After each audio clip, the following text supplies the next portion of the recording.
we're now joined by Brian Finch. Brian's a good friend of mine, a co-worker. He's head of the global security practice at Dickstein Shapiro. Brian, welcome. Thank you, Pete. Hey, Mike Rogers, chairman of the House Intel Committee, I think earlier this week, again, raised the flag and said, you know, we've got to be concerned about the threat of terror attacks. You know, give our listeners a little bit of a feel for, you're the expert on cyber. What could a cyber attack look like to the average guy and the average man or woman on the street? Well, there's a whole different variety of potential cyber attacks that are out there. You have the spectrum running from crashing a website under what they call a denial of service attack, which we've already experienced on a number of occasions. If you might recall, over the last year or so, people have had trouble logging into their bank accounts. I think somebody online. Actually in the last week, that group went out and they tried to take down some of the servers and that in Syria. There we go. So these things continue, and those technically are cyber attacks, and they cost businesses money, but they're on the lower end of the scale in terms of effectiveness. And then you could progress to the stealing of information, which could be harmful. It could be passwords to gain access. Social security numbers. Yeah, social security numbers, but also important corporate or even government information. I mean, intellectual property.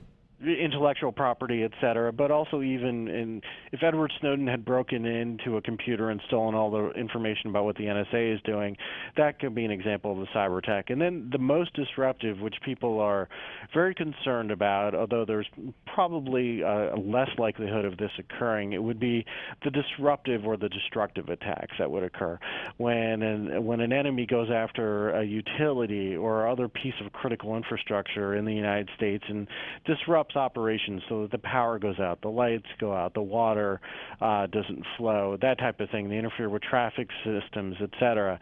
And even potentially they could destroy data or even give false commands to systems so that generators overload or that type of thing where there's actual physical destruction. Yeah, it's interesting. We've in the 2.5 hours we've been on the air today, we've talked a lot about Syria. We've talked about Benghazi and those types of things. But, you know, Iran would have the capability that if the Middle East actually escalated into a higher degree of violence and those types of things, you know, we'd be vulnerable to the third kind of attack potentially from Iran or for Russia, correct? That's correct. And, you know, it's very interesting, Mr. Chairman, because if you think about it, we're really at a precipice of a major turn and a major shift in global security politics. For decades, since the end of World War II, and even before then, functionally, if we attacked a smaller nation, a non-superpower, like you did with Grenada, or we launched an invasion of the Dominican Republic sending troops, or bombing Libya in 1986, going after Gulf tankers, or Iranian supplies in 1988 and through the 90s in our bombing of Iraq, we never really feared retribution or reprisal attacks. We could fear potentially terrorist attacks sometime down the road, but that would take a lot of effort and could easily be interdicted. Now with this Syrian situation, this is really the first time in centuries, really, that the United States faces the possibility of a direct, immediate reprisal to the homeland should they take offensive military action. And it'd be very, very difficult to identify exactly where it would come from.